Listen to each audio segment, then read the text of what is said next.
सूचना केवल हमारे विचार हैं, वित्तीय सलाह नहीं। निर्णय लेने से पहले खुद शोध करें। किसी भी लाभ या हानि के लिए हम उत्तरदायी नहीं हैं।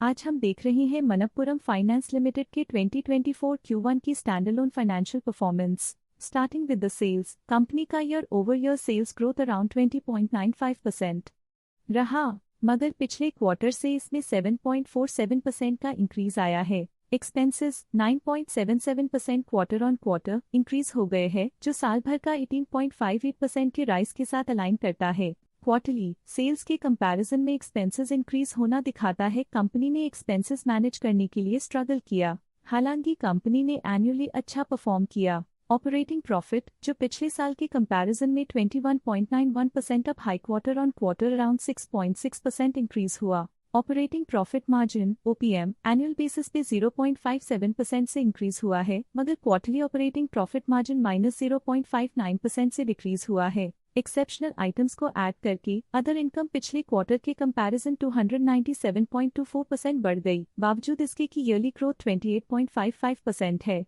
इंटरेस्ट एक्सपेंसेस पिछले क्वार्टर से 11.3% अप हुआ, लेकिन ईयर ओवर ईयर इंक्रीज 30.96% है। डिप्रिशिएशन कॉस्ट्स में 0.31% का क्लाइम देखने को मिला और ईयरली बेसिस पे 11.05% का इंक्रीज देखने को मिला। प्रॉफिट बिफोर टैक्स एनुअली 15.72% बढ़ा, लेकिन प्रीसीडिंग क्वार्टर से 5.86% बढ़ा।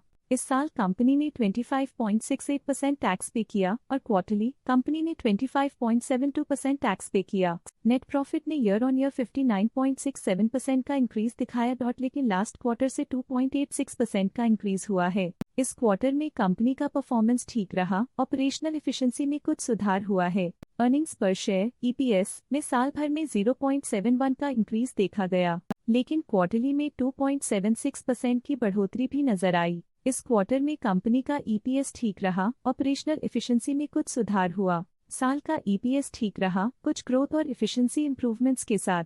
मनप्पुरम फाइनेंस लिमिटेड के फाइनेंशियल स्नैपशॉट को रिव्यू करते हुए कुछ मुख्य ट्रेंड्स सामने आए हैं, जो कंपनी की परफॉर्मेंस पे रोशनी डालते हैं। जून 2021 से जून 2024 तक मनप्पुरम फाइनेंस लिमिटेड की फाइनेंशियल जर्नी में सबसे पहले बात करते हैं सेल्स की। जून 2021 से जून 2024 तक मनप्पुरम फाइनेंस लिमिटेड की सेल्स में उतर चढ़ाव रहा, जो 5185.26 करोड़ से बढ़कर 6100.62 करोड़ हो गई। ये फ्लक्चुएशंस मार्केट कंडीशंस के इम्पैक्ट को दर्शाते हैं। अब बात करते हैं एक्सपेंसेस की। यहाँ सेल्स बढ़ रही हैं और एक्सपेंसेस भी बढ़ रहे हैं, तो ये इंडिकेट करता है कि कंपनी अपने ऑपरेशनल कॉस्ट के साथ ग्रोथ कर रही है। जून 2022 में ऑपरेटिंग प्रॉफिट 324.32 करोड़ था, जो जून 2024 में 498.61 करोड़ तक बढ़ गया। ये इम्प्रूवमेंट ऑपरेशनल एफिशिएंसी और कॉस्ट मैनेजमेंट को दर्शाता है। नेट प्रॉफिट में फ्लक्चुएशंस भी देखी गई हैं, जो पिछले कुछ सालों में 1169.45 से 1357.06 करोड़ हो गया और इस साल 1717.44 करोड़ हो गया। ये कंपनी के एक्सीलेंट परफॉर्मेंस को इंडिकेट करता है। कुछ पीरियड्स में EPS में भी फ्लक्चुएशन देखी गई है, जो कभी 20.3 के आसपास रहा और कभी थोड़ा इम्प्रूव या डिक्लाइन हुआ। ये इंडिकेट करता है कि कंपनी को अपनी अर्निंग्स को स्टेबल रखने के लिए कंसिस्टेंट एफर्ट्स की जरूरत है। ये negative performance Manappuram finance limited के लिए एक वेकअप कॉल है, जो कंपनी को अपनी स्ट्रेटेजिक प्लानिंग और फाइनेंशियल मैनेजमेंट को सुधरने की जरूरत को हाईलाइट करती है, ताकि वो अपने लॉसेस को कंट्रोल कर सके और फ्यूचर में स्टेबिलिटी और ग्रोथ को टारगेट कर सके। आज के लिए फाइनेंशियल सेक्टर में इतना ही। देखने के लिए धन्यवाद। स्टॉक लेटेस्ट न्यूज अपडेट के लिए चैनल को सब्सक्राइब करें और वीडियो को लाइक एंड शेयर करें।